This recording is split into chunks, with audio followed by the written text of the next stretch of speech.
Hey, salut à tous, bienvenue à Question Auto, j'espère que vous allez bien. Si vous continuez de regarder la série de vidéos qu'on fait sur la Nissan Leaf, ben c'est probablement que vous êtes tanné du prix du gaz. Somme toute, avez-vous vu le nouvel intérieur de la Nissan Leaf qui a été totalement redessiné? Vous allez voir, c'est un changement très intéressant. On n'a pas tenté d'ajouter 1001 flaflas pour ressembler un peu à une navette spatiale de l'intérieur. Mis à part le levier de vitesse, ça, préparez-vous, ça va être toute une surprise. Le reste est quand même assez classique. Cette semaine à Question Auto, on découvre l'intérieur de la Nissan.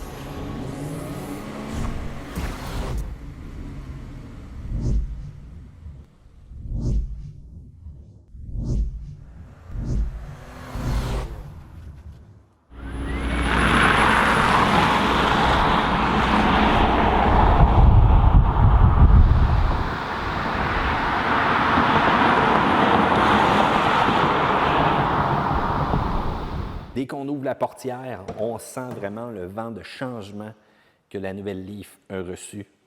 Un design qui est très différent. J'aime beaucoup les bancs aussi, là. Certains véhicules électriques ont des bancs très peu confortables.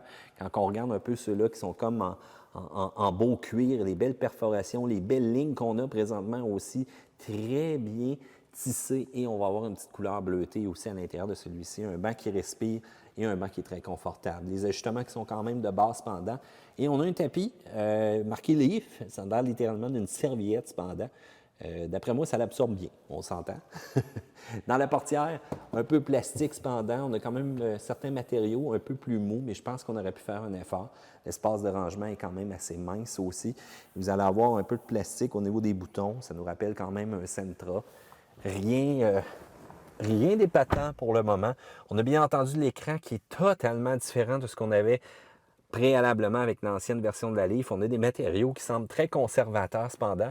Au niveau du volant aussi, une observation qui est un peu plate, c'est qu'il s'ajuste en hauteur, mais il ne s'ajuste pas télescopiquement. Ça, je suis un peu déçu par rapport à ça. Ça l'aurait tellement rajouté au confort parce que je trouve que les bancs font quand même très bien la job à l'intérieur du véhicule. Je vais tout le temps chercher pour le bouton là, mais malheureusement, il est ici, littéralement en bas. Lorsqu'on appuie une fois dessus, on voit vraiment la petite couleur bleutée si on veut. On va appuyer pour démarrer complètement le véhicule. On voit la mention zéro émission, les cadrans qui se font aller. Il y a la transmission de données aussi qui est fait avec le véhicule présentement. Donc, couleur, mélange de rouge un peu, mais j'apprécie vraiment le grand écran central que j'ai ici, qui me donne littéralement toute l'information que j'ai de besoin. C'est un écran 7 pouces qu'on va pouvoir personnaliser l'affichage sur le côté. Je vous montre ça dans quelques instants. Au niveau des commandes sur le côté, donc pour ouvrir la trappe de chargement, pour programmer, volant chauffant, on a le volant aussi assisté. On a bien entendu les boutons pour réinitialiser ou encore ajuster la luminosité, les lumières directement ici sur le coin. Vraiment pas rien de compliqué. Et mon écran ici 7 pouces va être personnalisable avec les boutons ici que j'ai sur le coin. Donc, si on passe un petit peu dans les menus, parce que c'est quand même assez intéressant ce qu'on y retrouve, je vais commencer par les premiers, par le début. Donc, vraiment, les informations au niveau de la batterie du véhicule, au niveau de la puissance, donc 268 km d'autonomie présentement à 96 % de charge. Ma conduite éco, je vais avoir aussi ma régénération qui va s'afficher directement là. J'ai mon mode e-pédale qui est enclenché, quelle position que mon embrayage est, parce qu'on s'entend, il n'y a pas nécessairement de vitesse sur ce véhicule-là. Mon temps de charge estimé aussi avec ma configuration que je peux changer. Si jamais, donc, je vais avec une 240, combien de temps de charge que ça va me prendre, donc 1,5 heure. Et si jamais je me remets donc avec un 6,6 ici présentement, ça ne change pas trop. Si j'y vais avec un CA 120, ben là, 3 heures. Là, ça commence à faire du changement présentement. Et si jamais je veux y aller violemment avec un 50 kW, là, 30 minutes, puis ça va être chargé. Mais habituellement, là, 80 % de la charge aussi est quand même atteint beaucoup plus rapidement que ça. Mais j'aime bien l'affichage que j'ai présentement. On va descendre, donc, la température de la batterie, ça, c'est parfait si jamais je m'énerve un petit peu trop. Et la capacité de la batterie, c'est rare que je vois un affichage comme celui-ci. Je vais passer au prochain menu de la source au niveau de la chaîne audio. Je pourrais tout simplement mettre FM comme ça ici et je vais avoir un affichage exactement de ce que j'ai à l'écran et je peux changer les stations mémoire, bien entendu, avec les différents boutons que j'ai. Au niveau de la boussole, au niveau du système GPS, au niveau aussi de ma conduite avec ma moyenne en kilowattheure, donc au niveau de mon énergie, j'ai la partie d'information avec les véhicules qui me précèdent. Je vais avoir aussi tous les systèmes de sécurité, d'angle mort, la vitesse, la direction, le pré-réglage. En passant, c'est mon affichage préféré au niveau du véhicule. Je vais avoir aussi mon ordinateur, donc de bord, si on veut, la moyenne, la vitesse moyenne, le nombre de temps. Donc, vraiment là, très précis. Et j'ai un contrôle dynamique aussi. Donc, le véhicule va appliquer donc un frein moteur, si on veut, pour être le plus stable possible quand je vais avoir des trous ou quoi que ce soit. Donc, réglage au niveau du contrôle de traction, c'est que ça se passe, l'assistance au conducteur. Comme vous voyez, là, il y a plein de menus. Je peux configurer le tout. On va même avoir des alertes de glace. Checkez ça. Alerte de glace. Personnaliser l'affichage, les réglages du véhicule, les réglages EV aussi à l'intérieur, les minuteurs, les contrôles de climatisation. Je peux mettre 2 minuteurs aussi. Les paramètres des TPMS, les entretiens, les unités, réinitialisation d'usine. C'est vraiment ultra complet ce que j'ai comme affichage. Simple observation cependant, quand il va y avoir du soleil dessus, je perds un peu la visibilité sur toute cette section-là ici. Ça, je trouve ça un peu dommage. Régulateur de vitesse directement là et le bouton, le Pilot Pro A6 de Nissan qui va agir comme un véhicule pas mal autonome, qui va me maintenir entre les lignes, qui va ralentir si jamais le véhicule ralentit en avant, va arrêter complètement, mais si je dois redécoller, je dois tout le temps peser sur Reset pour faire le plus. Donc, menu vocal aussi qui est directement là et je vais avoir un autre écran 7 pouces avec un système multimédia qui est, bon, pas nécessairement le plus trippant, mais qui fait quand même la job.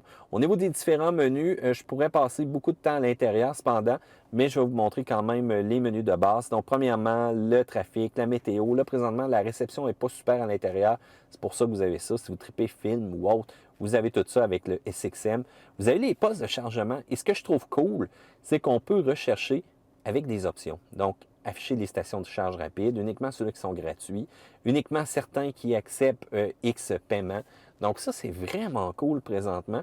Je peux même afficher ceux-là qui auraient des emplacements disponibles et je peux mettre à jour automatiquement donc la disponibilité de ces bornes-là avec le système, ça aurait été compatible.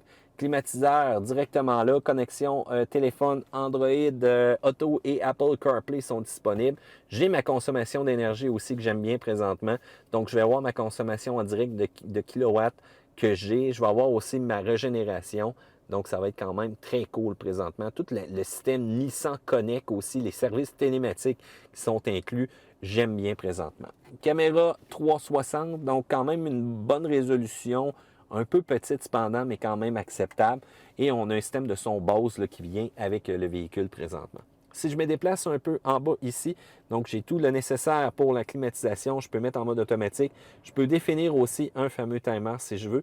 Et je vous rappelle que si vous fermez Heat ou AC, la climatisation, c'est juste de l'air qui va pousser. Ça va être très standard là, ce qu'on va avoir parce que on n'utilisera pas la pompe de chaleur ou encore l'air climatisé. Fait qu'on ne pourra pas régler la température. Et en passant, si jamais vous changez les différents boutons, vous changez la température, comme là, vous voyez, c'est enclenché au mode caméra, je ne vois pas nécessairement d'affichage. Je trouve ça un petit peu dommage. Fait que je vais revenir à l'intérieur de mon menu. Et si là, je change la clim, là, je la vois présentement, donc il faut que la caméra soit désactivée. Et j'ai un menu aussi climatisation qui est quand même complet.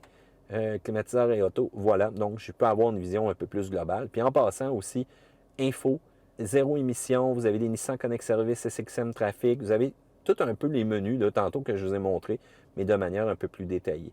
GPS fait la job correct, mais ce que j'aime surtout en passant, c'est vrai, ça, il ne faut pas que j'oublie de vous en parler.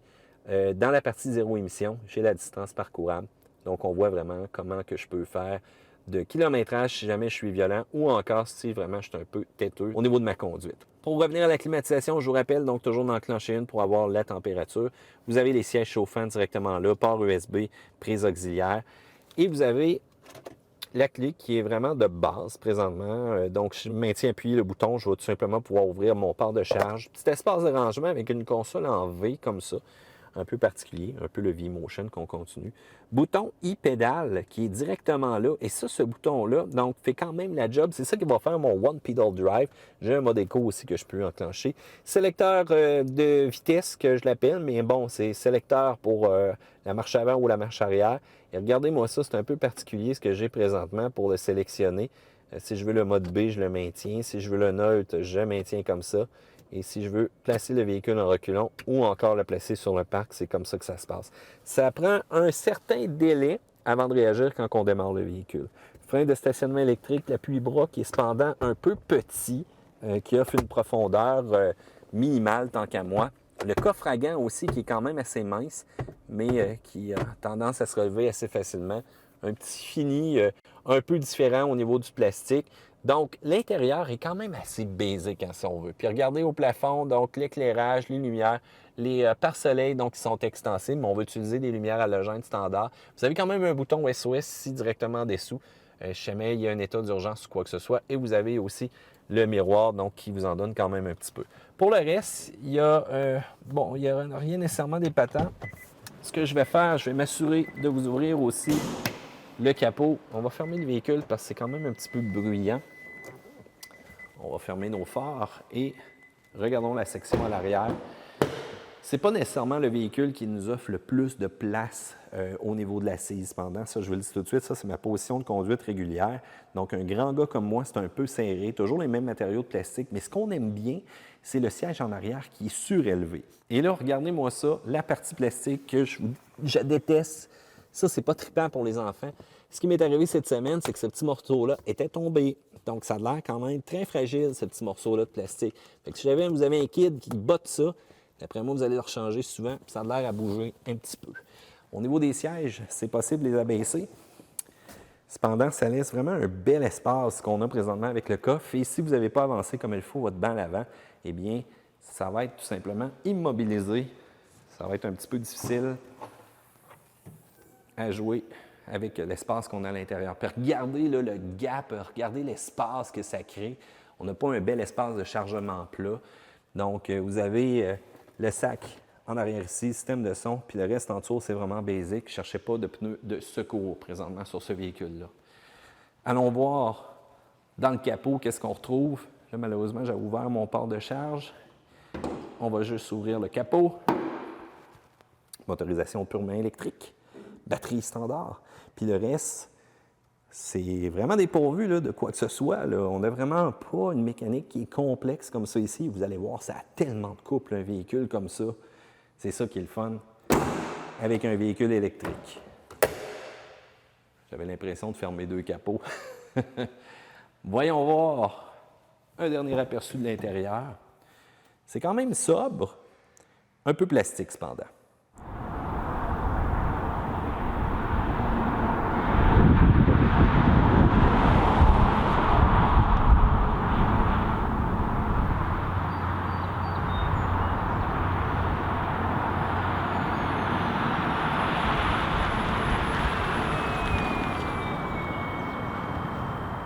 Je vous l'avais dit que le sélecteur était quand même assez spécial. Ça prend un petit peu d'habitude aussi, puis parfois il y a un petit délai là, quand on démarre le véhicule pour enclencher la marche avant ou encore la marche arrière. Pour le reste, comment vous trouvez l'intérieur? Je suis un peu déçu de l'espacement à l'arrière aussi quand on va pencher les sièges.